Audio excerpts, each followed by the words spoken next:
जसा अंगसेवे कीर्तन निवडले चार चरणाचा ही चार पदाचा आणि चार कडवाचा अभंग आहे. या अभंगामध्ये जगद्गुरु तुकाराम सांगता येईल तर काय, तो ज्या तुकाराम महाराजांनी त्यांच्या जीवनामध्ये सकल परमार्थ केलेला आहे. तुम्ही आम्ही जर सर्वजण म्हणतो तुकाराम महाराजांनी जन्मोजन्मी परमार्थ केलेला आहे, जन्मोजन्माच्या पुण्याईच्या बलावरती परमार्थ केलेला आहे. त्यांनी तो परमार्थ केलेला आहे, त्या परमार्थाचा सकल परिहार मात्र या अभंगामधून देतात. ठीक आहे, महाराज या अभंगामधून त्यांच्या जीवनामध्ये त्यांनी जो परमार्थामध्ये व्यतीत झालेला काळ आहे, त्या व्यतीत झालेल्या काळामध्ये त्यांनी जो परमार्थ केलेला आहे, त्या परमार्थाचा परिहार मात्र या अभंगामधून देतात. सुरुवात करण्याअगोदर थोडासा अल्पसा परिहार परिचय देणे त्याचा कर्तव्य असतं, वागत्याचं असतं. त्याप्रमाणे सालाबाद प्रमाणे चालत असलेल्या अखंड हरिनाम सप्ताह व कीर्तन सोहळा या तिसऱ्या वर्षामध्ये आजची मात्र सेवा आहे 6व्या दिवसाची. बघा काय भगवान परमात्म्याची कृपा झाली, हरिपुरी महाराजांची कृपा झाली आणि मात्र 3 वर्ष श्रावण मास निमित्त अखंड हरिनाम सप्ताह करण्याचा मात्र मनामध्ये निश्चय आला. कारण मनामध्ये निश्चय येण्याकरता सुद्धा मात्र ग्रामदेवतांची कृपा असावी लागते. ग्रामदेवतांची कृपा असावी लागतेच मान्य आहे, परंतु ज्या जन्मामध्ये ज्या जन्मभूमीमध्ये आपण जन्मलो आहोत त्या जन्मभूमीची सुद्धा आपल्यावरती कृपा असावी लागते. महाराज अभंगामध्ये सकल परमार्थाचा परिहार ठीक आहे, महाराज तुम्ही म्हणते सकल परमार्थाचा परिहार देतात मान्य आहे, परंतु सकल परमार्थाचा परिहार म्हणजे काय असते? मग या ठिकाणी परिहार शब्द उच्चारलेला आहे. एखादा जर कार्यक्रम जर असेल तो कार्यक्रम मात्र कोणत्या निमित्ताने आहे, कार्यक्रमाची रूपरेषा याला परिहार म्हणतात.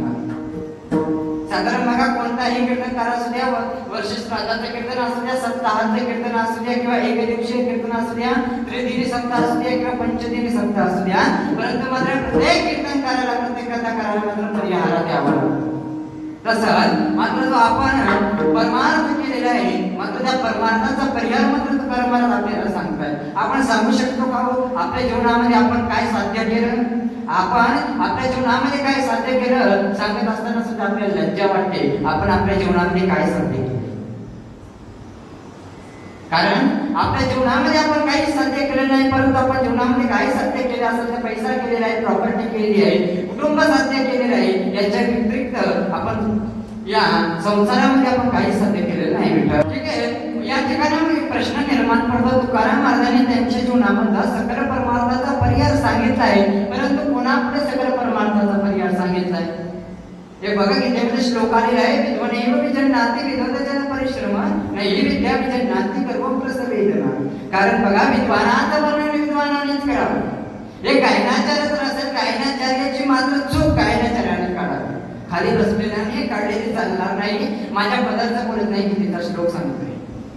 तसंच मात्र तुकाराम महाराज तुका झालाच कळस म्हणल्याप्रमाणे तुकाराम महाराज परमार्थाच्या कलेश स्थानी विराजमान आहे आणि तुकाराम महाराज मात्र त्यांच्या जीवनामधला सकल परमार्थाचा परिहार कोणापुढे देता येईल तर तुकाराम महाराज मात्र एका संतांपुढे आणि एका श्रुती नावाच्या व्यक्तीपुढे सकल परमार्थाचा परिहार देता येईल. ठीक आहे महाराज, सकल परमार्थाचा परिहार मात्र एका श्रुती नावाच्या पुढे देत आहे. मग त्यांच्या जीवनामध्ये सकल परमार्थाचा मात्र परिहार सांगायच्या अगोदर आम्हाला सांगा त्यांचा मात्र सकल परमार्थ सुरू कसा झाला? त्यांनी त्यांच्या जीवनामध्ये मात्र कीर्तन केव्हा केली, कीर्तन कशामध्ये सुरू केली, त्यांनी सकल परमार्थ मात्र सुरू कुठपर्यंत केला आणि म्हणजे बघा संतप्त अवस्थेपासून तुकाराम महाराजांनी परमार्थ सुरू केलाय आणि संतृप्त अवस्थेपर्यंत तुकाराम महाराजांचा परमार्थ पोहोचला. कारण संतप्त शब्दाचा अर्थ मात्र सुरुवात आणि संतृप्त अवस्था शब्दाचा मात्र अर्थ काय तर आणि संतृप्त या शब्दाचा अर्थ आहे मात्र समाप्त. तर संतप्त अवस्थेपासून परमार्थ सुरू केला आहे आणि संतृप्त अवस्थेपर्यंत परमार्थ पोहोचला आहे. अहो ठीक आहे महाराज, मग त्यांच्या जीवनामध्ये तुका म्हणे श्रम केला. काही तुकाराम महाराजांचे असे अभंग आहेत पहिल्या चरणापासून ते 4थ्या चरणापर्यंत सुरू व्हायचे आणि काही असे अभंग आहेत माऊली महाराज गाथामध्ये 4थ्या चरणापासून ते पहिल्या चरणापर्यंत सोडवायचे. तसेच आजचा अभंग मात्र आपल्याला 4थ्या चरणापासून ते पहिल्या चरणापर्यंत सोडवायचा आहे. मग तुकाराम महाराजांनी त्यांच्या जीवनामध्ये कष्ट केले, श्रम केले, सायास केले. काय केले? कष्ट केले, श्रम केले, तर सायास केले. अहो ठीक आहे, आणि तेच कष्ट, श्रम आणि सायास आपण कशामध्ये करतो? संसारामध्ये करतो. जितके आपण कष्ट, श्रम, सायास मात्र संसारामध्ये करतो तितकेच मात्र जर परमार्थामध्ये जर केले तर मात्र परमार्थ आपण देवा म्हणू शकतो. आधी संसार सफल झाला की माय देखी येते पाय विठोबाची. देवा मात्र आपला संसार आणि परमार्थ दोन्ही सुफळ होईल. बघा मग आपण कष्ट कोणते करतो, श्रम कोणते करतो, तो सायास कोणते करतो. सायास प्रपंच दिननिशी ऋषीने म्हणजे शिकवल्या. बघा सायास केले, श्रम केले, परंतु आपण कशामध्ये सायासने श्रम केले तर संसारामध्ये केले. बघा कारण बघा किती संसारामध्ये श्रम कष्ट सायास करा, परंतु मात्र संसार पूर्ण होताकडे जात नाही. संसार मात्र भगवान परमात्म्याची भेट घडून देत नाही. कारण बघा किती मोठा संसार होता रावणाचा, किती मोठा संसार होता. बघा आपल्यासारख्या 1-2 पत्न्या होत्या का, तर किती पत्न्या होत्या, 80,000 पत्न्या होत्या. 80,000 सहस्त्रकामिनी, त्यामध्ये मुख्य राणी म्हणतो. परंतु 80,000 पत्न्या आहेत, 1,00,000 मुलं आहेत. किती मुलं, 1,00,000 मुलं. आपल्याला किती मुलं असतात, साधारण 6 जरा 8 जरा 10 जरा 12. परंतु किती मुलं आहेत, 1,00,000 मुलं, 1,00,000 सुना. किती एवढं महाराज, 1,00,000 सुना. आणि नातू किती, 1.25 कोटी. बघा एवढं जर कुटुंब जर असेल तर गावचा सरपंच होतो की नाही. कारण घरातच मतदान कोण आहे. बघा एवढा मात्र मोठा कुटुंब, एवढा मात्र मोठा संसार, तरी सुद्धा पूर्णत्वाकडे गेला का, नाही गेला. कारण बघा जितके संसारामध्ये कष्ट केले तितके जर परमार्थामध्ये जर कष्ट केले ना, मात्र परमार्थ करत असताना मात्र भगवान परमात्म्याची एक वेळ अवश्य भेट होते. बघा 1,00,000 रावणाला मुलं आहेत, परंतु रावणाला मात्र एक मुलगी आहे. रावणाला किती मुली आहेत ना, एक मुलगी आहे. तिचं नाव काय, आदिनाथ महाराज, तिचं नाव काय, पदार्थ. तसंच भगवान शंकराला सुद्धा एक मुलगी आहे, तिचं नाव काय, अशोक सुंदरी. विठ्ठल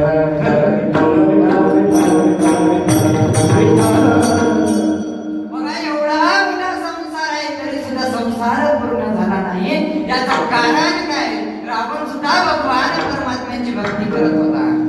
बघा भगवान शंकराचा सर्वात मोठा जर भक्त कोणाला मानला जातं तर रावणाला मानला जातं. माऊली महाराज आपल्यासारखं नाही, श्रावण महिना आला की भगवान शंकराच्या पिंडीला जायचं, बेलपत्र व्हायचं, पाणी टाकायचं.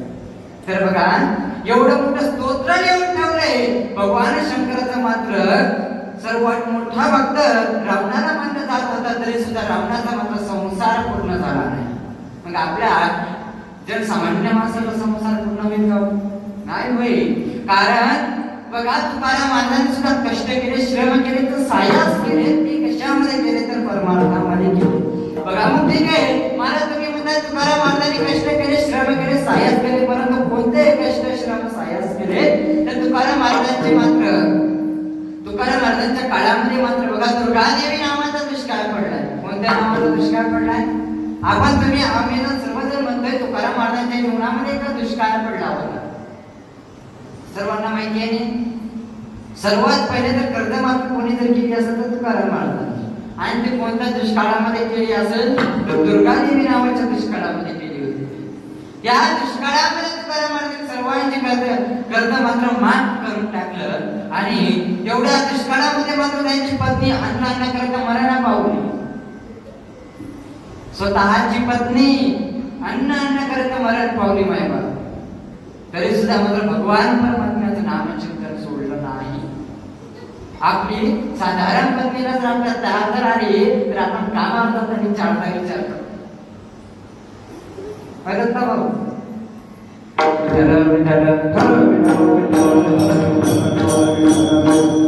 आपल्या कामामध्ये सुद्धा मन लागत नाही आणि घरी सुद्धा मन लागत नाही. परंतु आपल्या मनामध्ये एकच विचार, तिची ताप राहिली की नाही, तिची ताप राहिली की नाही, तिची ताप राहिली की नाही. असं जर केलं तर परमार्थ पूर्ण होतो का, नाही होत. तुकाराम महाराजांची पत्नी मात्र अन्न करता मरण पावली. त्या दुःखामध्ये सुद्धा तुकाराम महाराज भंडारा डोंगरावरती गेले आणि एकनाथी भागवताची 1000 पारायण केली. किती पारायण केली, 1000 आपल्या घरी जर कोणी वारलं तर मात्र आपण एक आठवडा भगवान परमात्म्याच्या मंदिरामध्ये सुद्धा जात नाही, घराच्या बाहेर सुद्धा एक आठवडा जात नाही, 10 दिवस जात नाही. कारण आपण त्याला सुतक म्हणतो.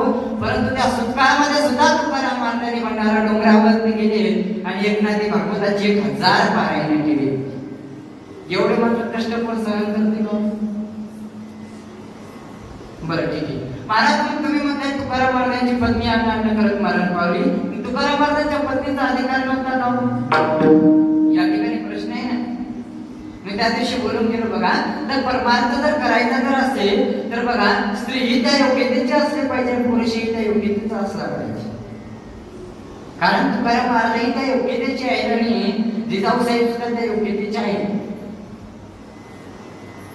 मग बघा, ज्यावेळेस तुकाराम महाराज मात्र भंडारा डोंगरावरती भजन करण्याकरिता जायचे, त्यावेळेस मात्र तुकाराम महाराजांची पत्नी पाठीमागून अन्न घेऊन म्हणजे डबा घेऊन जायची, भोजन घेऊन जायची.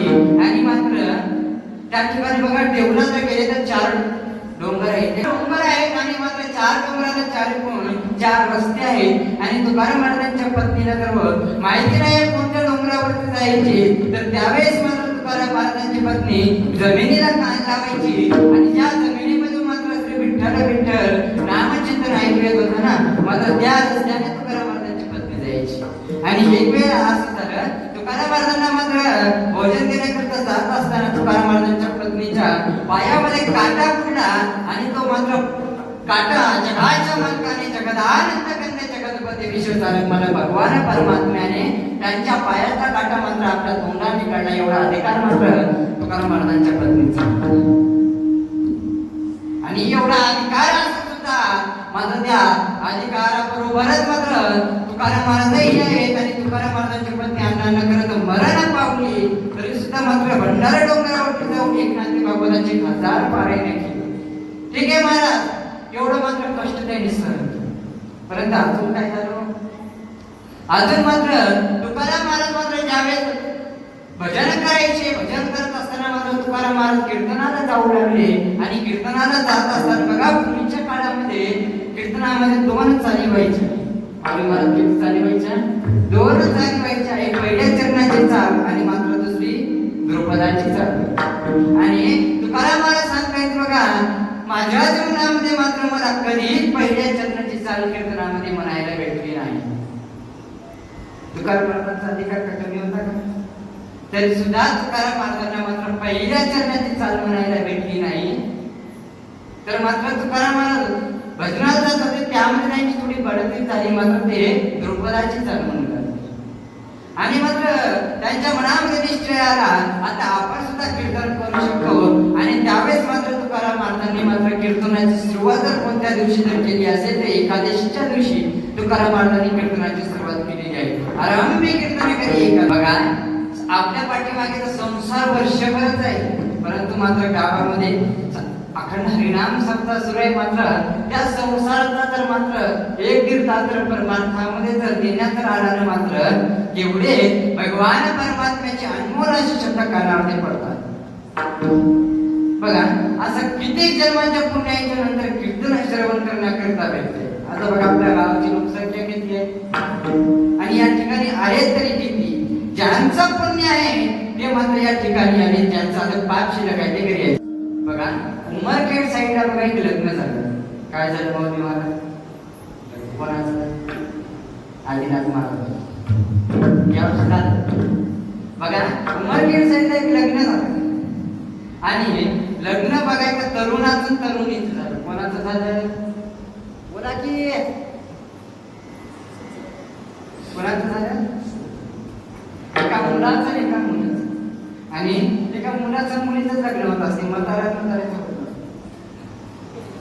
दोघांचं लग्न झालं आणि मात्र दोघांचं लग्न झालं मात्र दोघांचा संसार सुरळीत चालू होता. बघा, आपण जसं म्हणतो एका पुरुषाला एखादी सवय असते आणि एखाद्या स्त्रीला एखादी सवय असते, त्याचप्रमाणे त्या पोरीच्या नवऱ्याला सुद्धा एक सवय होती आणि त्या मुलीला सुद्धा एक सवय होती. त्या नवरदेवाला कोणती सवय होती माऊली महाराज? तुम्ही जसं आपल्या आळंदीला गेले काहीतरी घेऊन येतात, पंढरपूरला गेले काहीतरी घेऊन येतात, आपल्या हिंगोलीला गेले काहीतरी घेऊन येतात, परभणीला गेले काहीतरी घेऊन येतात, नांदेडला गेले काहीतरी घेऊन येतात, सोलापूरला गेले काहीतरी घेऊन येतात. म्हणजे ज्या ठिकाणी गेले त्या ठिकाणी काहीतरी घेऊन येतात. तसं तो मात्र आपल्या पत्नीकरिता ज्या ठिकाणी गेलाय ना त्या ठिकाणी काहीतरी आणायचं. आणि तसंच मात्र त्या नवरीला सुद्धा एक सवय होती. ती सवय म्हणजे अशी, काय सांगू आदिनाथ महाराज तुम्हाला, मैया नवऱ्यासारखा नवराच नाही.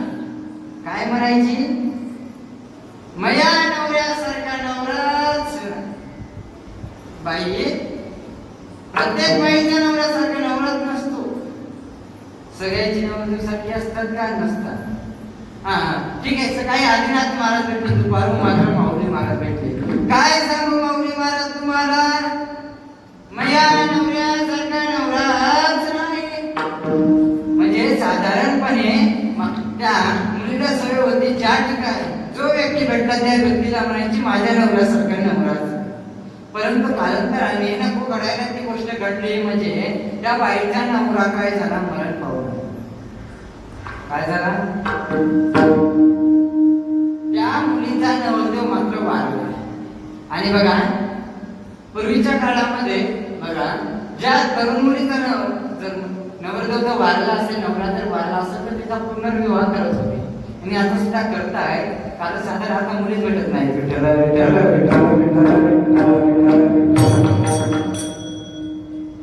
पुनर्विवाह करत होते आणि तो केलाच पाहिजे बघा. आणि त्या मुलीला मात्र दुसरा नवरदेव बघण्याकरिता आला. दोघांची पसंत झाली, मुंडा दिला. मुंडा दिला, लग्नाची साधारण पुढा झाला, लग्नाची तारीख काढली. लग्नाची तारीख काढल्याबरोबर मात्र लग्नाचा दिवस सुद्धा जवळ आला. आणि लग्नाचा दिवस जवळ आल्याबरोबर बघा वराड मंडळी आली. आणि वराड मंडळीला नाश्ता कशात असतो, आदिनाथ महाराज म्हणतात आता सांगा, कशाचा नाश्ता असतो, मुरमुऱ्याचा. लाडू होत नाही आपले, कशाचा नाश्ता असतो, मुरमुऱ्याचा. आणि वराड मंडळींना मुरमुऱ्याचा नाश्ता सुद्धा दिला. आणि दोघांचं मात्र लग्न सुद्धा झालं. आणि लग्न झालं आणि मात्र लग्नामध्ये मात्र एक शेवटचा विधी असतो, तो म्हणजे मात्र माप ओलांडण्याचा. कोणता विधी असतो आदिनाथ महाराज, माप ओलांडण्याचा. माप ओलांडण्याचा विधी असतो. आणि मात्र त्या ठिकाणी ती मुलगी आली आणि मात्र ननंदबाई भाऊजाईला म्हणते, भाऊजाई काय घ्या, नाव घ्या. काय म्हणते, ननंद भाऊजाई नाव घ्या. आणि त्यावेळेस मात्र त्या बाईने इतकं सुंदर नाव घेतलं, इतकं सुंदर नाव घेतलं, इतकं ब्युटिफुल नाव घेतलं, इतकं अचकित नाव घेतलं माऊली महाराज, आदिनाथ महाराज. त्या बाईने इतकं सुंदर नाव घेतलं, इतकं ब्युटिफुल नाव घेतलं, इतकं अचकित नाव घेतलं. त्या बाईने असं नाव घेतलं बघा, वाकडे तिकडे बागोळ. काय माऊली महाराज, वाकडे तिकडे बागोळ तिला हिरवागार चारा, सखा पाटील मेला म्हणून तुका पाटील केला. ठीक आहे. तुकाराम महाराज भंडारा डोंगरावरती जायची आणि एकनाथी बाबूलाची हजार पारायण केली. ठीक आहे महाराज. अजून तुकाराम महाराजांनी मात्र कीर्तनाची सुद्धा सुरुवात एकादशीच्या दिवशी केली.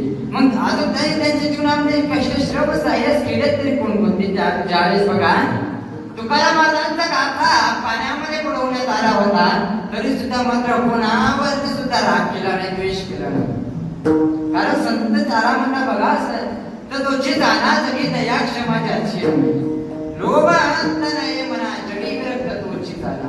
कारण बघा त्यांनी तो मात्र 4992 अभंगाचा त्यांनी जो गाथा लिहिलाय, तो गाथा पाण्यामध्ये बुडवण्यात आला, इतके त्रास दिला. तरी सुद्धा मात्र इतके कष्ट केले, इतका त्रास सुद्धा सहन केला. आणि त्यावेळेस मात्र ज्यावेळेस तुकाराम महाराजांचा शेवटचा काळ आला, भगवान परमात्म्याने मात्र विमान नेण्याकरिता पाठवलं. त्याच्या अगोदर मात्र तुकाराम महाराज गावाने येत देव घ्या कोणी, देव घ्या कोणी, आईचा आला घर पुसुनी. त्यावेळेस मात्र तुकाराम महाराज गल्ल्याने हिंडू लागले बघा. कारण चला माझ्यासोबत वैकुंठाला चला, वैकुंठाला चला. त्यावेळेस मात्र तुकाराम महाराजांवरती मात्र कोणी विश्वास ठेवला नाही. कारण मात्र बघा विश्वास एक शब्द आहे, तो मात्र कमवायला मात्र पूर्ण जीवन लागतं आणि गमवायला मात्र फक्त 1 सेकंद लागतं. आणि गाडीतून उतरलेला मनुष्य पुन्हा गाडीत बसू शकतो, परंतु एखादा मनुष्य मनातून उतरलेला एखाद्या व्यक्तीने मात्र विश्वास मोडलेला पुन्हा विश्वासात आणि मनात बसू शकत नाही. आणि त्यावेळेस मात्र तुकाराम महाराज म्हटल्याने देव घ्या कोणी देव घ्या कोणी आईला आला घरात बसवणे. आणि त्यावेळेस मात्र वाक्याच्या म्हणू लागले देव न लगे देव न लगे. आणि बघा, आणि एवढा सकल परमार्थाचा पर्याय मात्र तुकाराम महाराज कोणापुढे सांगतायत. आणि एवढे कष्ट केले आणि कशामुळे म्हणतायत, आणि एवढे कष्ट केले, श्रम केले, सायस केले, आणि एवढे कष्ट श्रम सायस मात्र आज तुकाराम महाराज म्हणतात फाल आले अभंगाचा 4था चरण. तू कामाने श्रेला, कामाने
साधारण व्यवहारामध्ये सुद्धा माणसं म्हणतात बघा, अरे बाबा तू एवढे कष्ट केलेत ना, ते मात्र आज ना उद्या मात्र ते फळ आहे. तुझे कष्ट केले, श्रम केले, सायस केलेत ना, तुझे प्रयत्न केलेत ना, ते मात्र एक ना एक दिवस मात्र त्याचा तुला फळ भेटणार. तसंच तुकाराम महाराजांचे कष्ट श्रम सायस केले तर ते फळाला आले म्हणतात. परंतु केव्हा फळाला आले म्हणतात, ज्यावेळेस मात्र त्यांना भगवान परमात्म्याची भेट झाली तेव्हा फळाला आले म्हणतात का? नाही. तुकाराम महाराज मात्र एक तुकाराम महाराजांच्या जीवनामधला प्रसंग आहे बघा. कारण ज्यावेळेस मात्र भगवान परमात्म्याची आषाढी वारी व्हायची त्यावेळेस मात्र जगाचा मालक जगदानंद कंद जगतपते विश्व चालक मालक पंढरी भगवान परमात्मा मात्र त्या वारी करता सर्व भावी भक्तांची वाट बघायचा, परंतु सर्वात मात्र जर वाट कोणाची बघायचा तर मात्र तुकाराम महाराजांची वाट बघायचा. बघा, देवाची वाट कोणी सुद्धा बघेलो, परंतु एक देव मात्र एका मनुष्याची वाट बघतोय. तो मनुष्य मात्र किती अनमोल किमतीचा असतो. मग देवाची भेट झाल्यावर मात्र फळ आले असं म्हणतात का? तर नाही. तर केव्हा फळ आले म्हणतात, ज्यावेळेस मात्र संतांची भेट होती त्यावेळेस मात्र तुकाराम महाराज म्हणतात फळ आले. ठीक आहे महाराज, तुम्ही मात्र सकल परमार्थाचा पर्याय सुद्धा एका संतान पुढे देता आणि तुम्हाला सुद्धा मात्र कशाची भेट होती, साधू संतांचीच भेट होती. त्यावेळेस मात्र तुकाराम महाराजांना श्रुती नावाची व्यक्ती एक प्रश्न विचारते, आहो तुकाराम महाराज, ठीक आहे तुम्ही म्हणता म्हणणे बरोबर आहे, तुम्ही कष्ट केले, श्रम केले, सायस केले, ते फार आले भगवान परमात्म्याच्या मात्र कृपेने, तुमच्या मात्र जन्मोजन्मीच्या पुण्याईने मात्र तुमच्या भगवान परमात्म्याच्या नामचिंतनाच्या बळावरती तुम्हाला साधू महात्म्यांची भेट झाली आणि साधू महात्म्यांची भेट झाल्याच्या नंतर मात्र तुम्हाला ते श्रम केले, कष्ट केले, साहस केले, ते फळ आले म्हणतात. ठीक आहे महाराज, एवढं म्हणताय मान्य बरोबर आहे, परंतु फळ आलं तरी काय? अहो महाराज तुम्ही म्हणताय बरोबर आहे, फळ आलंय, फळ आलंय, फळ आलंय, परंतु फळ आलंय तरी काय? फळाला काय आलंय? तर मात्र जगाच्या मालकाने तुकाराम महाराजांना नेण्याकरता विमान पाठवले. फळ आले विठ्ठल. अहो ठीक आहे, तर तुकाराम महाराजांना पुण्याईच्या बळावरती काय झाली? साधू महात्म्यांची भेट झाली. बघा या ठिकाणी प्रश्न विचारतात, साधू व्यक्ती या ठिकाणी प्रश्न विचारले. अहो महाराज तुम्ही म्हणताय बरोबर आहे, तुकाराम महाराज सुद्धा एक संत आहे आणि ते मात्र एका संतांपुढेच मात्र सकल परमार्थाचा परिहार देतात, परंतु मात्र ते ज्यांच्या पुढे सकल परमार्थाचा परिहार देतात ते मात्र तुकाराम महाराजांपेक्षा श्रेष्ठ आहेत का? ज्येष्ठ आहेत का? तुकाराम महाराजांपेक्षा मोठे संत आहेत का? या ठिकाणी प्रश्न पडेल ना. कारण बघा, एखादा जर महाराज जर असेल तर मात्र तो महाराज त्याच्या पेक्षा मोठ्या महाराजाला त्यांचे प्रश्न विचारतो, बरोबर आहे की नाही? कारण मात्र एखादा मालक मजुराला एक प्रश्न विचारतो का? हा ठीक आहे, या ठिकाणी जो प्रश्न पडलेला आहे तुकाराम महाराज म्हणताय, कारण बघा विद्वाने विजनांती विद्वजन परिश्रमाने विद्या विजनांती गर्भ प्रसवेदात मगाशी मी श्लोक बोलून गेलो. कारण एका विद्वानाचं बरं विद्वानानेच करावं, त्याचप्रमाणे बघा कारण आपल्या अंगामध्ये जे आलेला अनुभव आहे, आपल्या परमार्थामध्ये जो आलेला अनुभव आहे ना, तो व्यक्ती समजू शकतो त्यांनी त्या परमार्थामध्ये व्यतीत केलेला काळ आहे, त्याच्या जीवनामध्ये सुद्धा सकल परमार्थाचा पर्याय सांगण्याची योग्यता आहे विठ्ठल. तर तुकाराम महाराज म्हणतात भाग्याने मला एवढे जे संत संत म्हणतोय ना मी, त्या संतांची भेट कशाने झाली? तर मला भाग्याने झाली.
भेट झाली, परंतु भाग्य म्हणजे काय?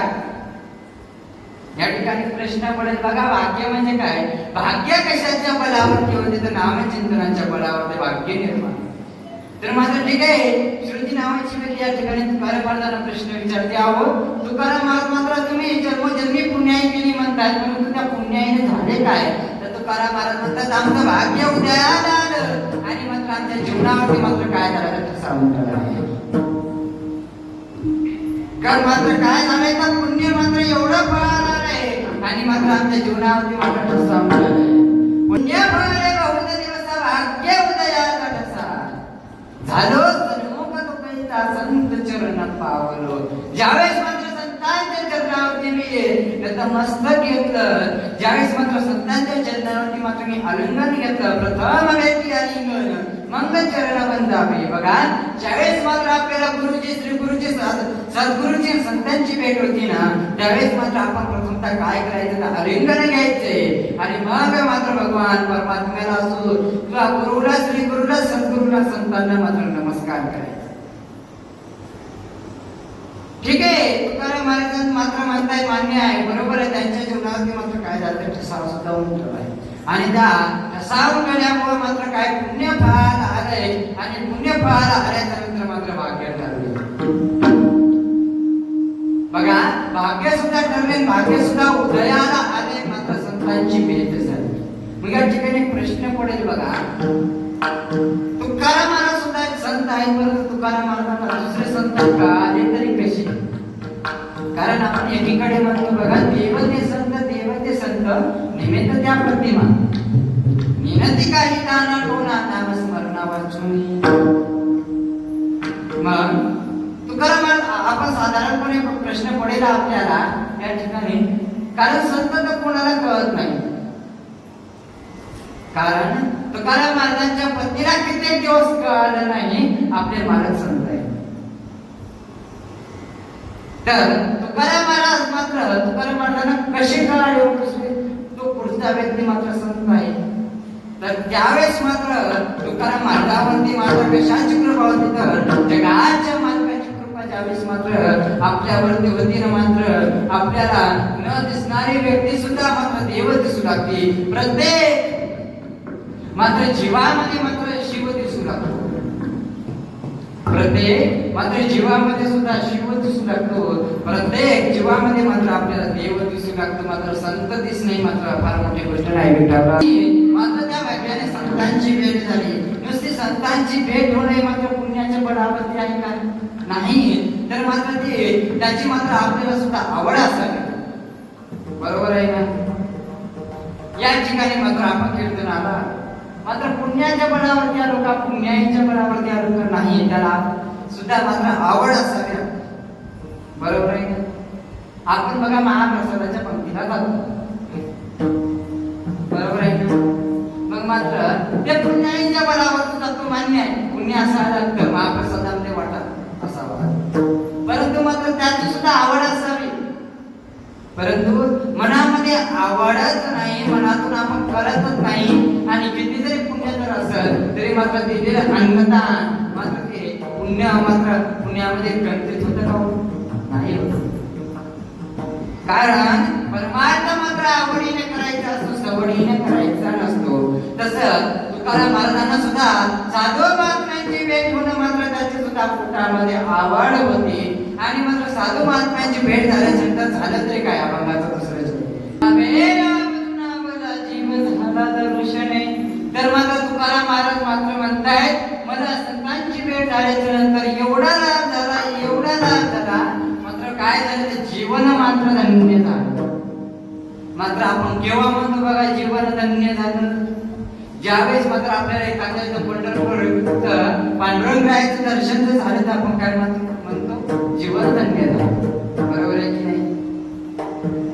एखाद्या वेळेस हरिपुरी महाराजांची आरती जर भेटली गुरुवारची, तर आपण काय म्हणतो, जीवन मात्र धन्य झालं, बरोबर आहे की नाही. ठीक आहे, मी मान्य करतो, एक वेळेस दर्शन घ्यायला सुद्धा पुण्य लागतं आणि आरती करायला सुद्धा पुण्य लागतं, मात्र जीवन केव्हा धन्य होतं, आता ज्यावेळेस मात्र भगवान परमात्म्याचं आपल्याला दर्शन होतं ना, त्यावेळेस मात्र आपलं जीवन धन्य होतं. ज्यावेळेस आपल्याला संतांची भेट होती ना, त्यावेळेस मात्र आपलं जीवन मात्र धन्य होतं.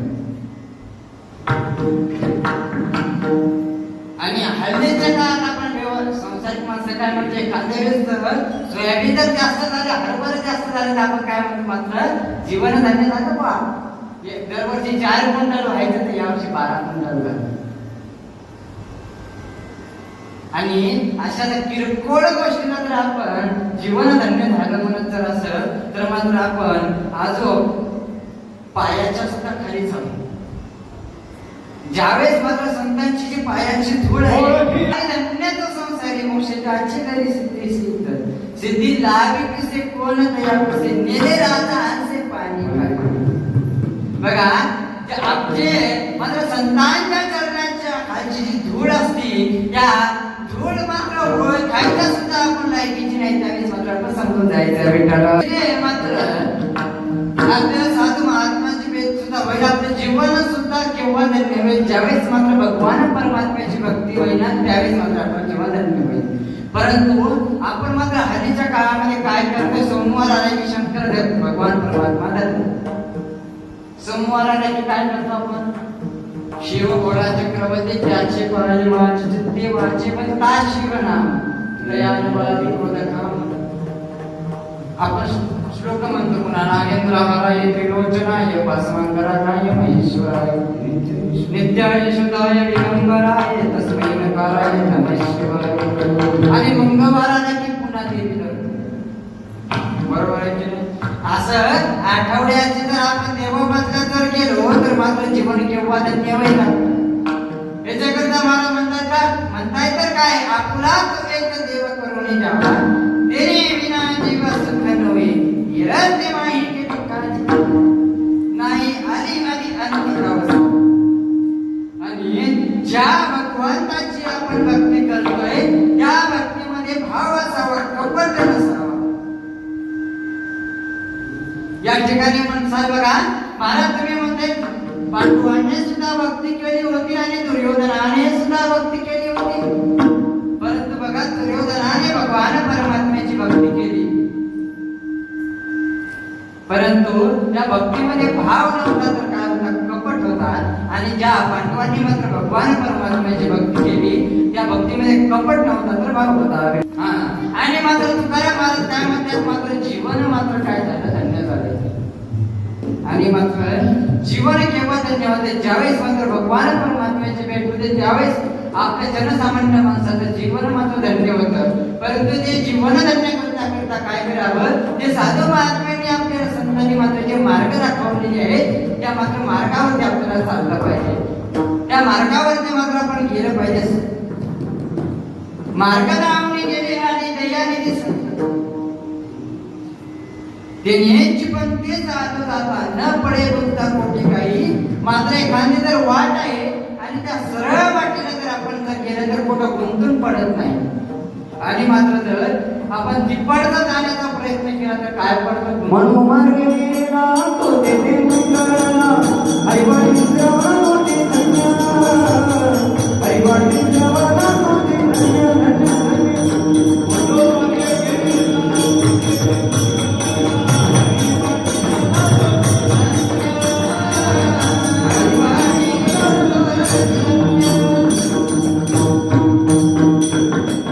मनोमार्ग मनोमार्गी गेला तो चिमुकला हरिपाठी स्त्रावला तोची धन्य. बघा तर मनोमार्गाने जर गेले तर तुम्ही बघा आपलं एक मन आहे, मन नावाचं आपल्या अंगामध्ये एक इंद्रिय आहे, तो जर मात्र या ठिकाणी थांबला तर आपण काय करतो, थांबतो. मन मात्र म्हणलं बघा आपल्याला गावाच्या बाहेर या रस्त्याने नाही तर त्या रस्त्याने जायचं तर मात्र कोणत्या रस्त्याने लांब पडत, या रस्त्याने लांब पडत. आणि साधू महात्म्याने आपल्याला हा रस्ता दाखवलेला आहे आणि मन मात्र आपल्याला हा रस्ता दाखवतोय. आणि जर मात्र या रस्त्याने जर गेलं तर मात्र कुठेतरी गुंतून पडायचं काम आहे. आणि मात्र संतांनी जो मात्र आपल्याला रस्ता दाखवलेला आहे त्या रस्त्याने जर आपण जर गेलं तर कुठे सुद्धा गुंतून पडायचं काम पडत नाही. साक्षात भगवान परमात्म्याची भेट होते. किमतीच्या नंतर मात्र हा मनुष्य भेटतो. परंतु मात्र या देहामध्ये जर येऊन आपण भगवान परमात्म्याचं नामचिंतन जर केलं नाही तर हा देह मात्र काय व्यर्थ आहे. तर हा मनुष्य देह मात्र आपल्याला पुन्हा भेटत नाही. नरदेह दुर्लभ जाना शतवर्षाची गणना, त्यामध्ये दुःख यातना तुम्ही आठवा मधुसूदना. तुम्ही वासुदेव वासुदेव म्हणा. तुम्ही म्हणसाल बघा आम्ही गरीब आहे परंतु आम्हाला भगवान परमात्म्याला अगरबत्ती लावण्या इतका सुद्धा आपल्याजवळ पैसा नाही. तर भगवान परमात्मा लहानही बघत नाही, मोठाही बघत नाही, गरीब बघत नाही, श्रीमंत बघत नाही. मंचनेच काही भगवंते दिष्टे भाव भक्ती ते कोणी. तर भगवान परमात्म्याच्या दारापुढे गरीब श्रीमंत असं काही आहे का? नाही. तर भगवान परमात्म्याच्या दारापुढे काय तर फक्त भक्ती आहे आणि त्या भक्तीमध्ये फक्त भाव आहे. असो तशी हरिपुरी महाराजांनी माझ्यावरती कृपा केली, शिवपुरी महाराजांनी माझ्यावरती कृपा केली, तसं मात्र एक तास बोलण्याचा प्रयत्न केला.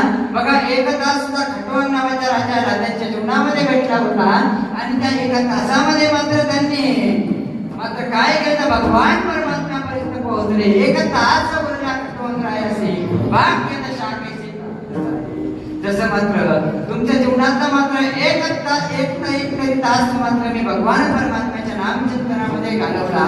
काही मात्र हरिपुरी महाराजांची कृपा असेल किंवा शिवपुरी महाराजांची कृपा असेल तसं मात्र माझ्या मुखामधून जर एखादा जर कोणाच्या अंतःकरणाला जर एखादा शब्द जर लागला असेल तर माझ्या बुद्धीचा दोष आणि मात्र एखादा शब्द मुखाद्वारे जर चांगला निघला असेल तर हरिभक्त पारायण कीर्तन बाळासाहेबचे महाराज शेवाळे त्यांची मात्र कृपा आहे.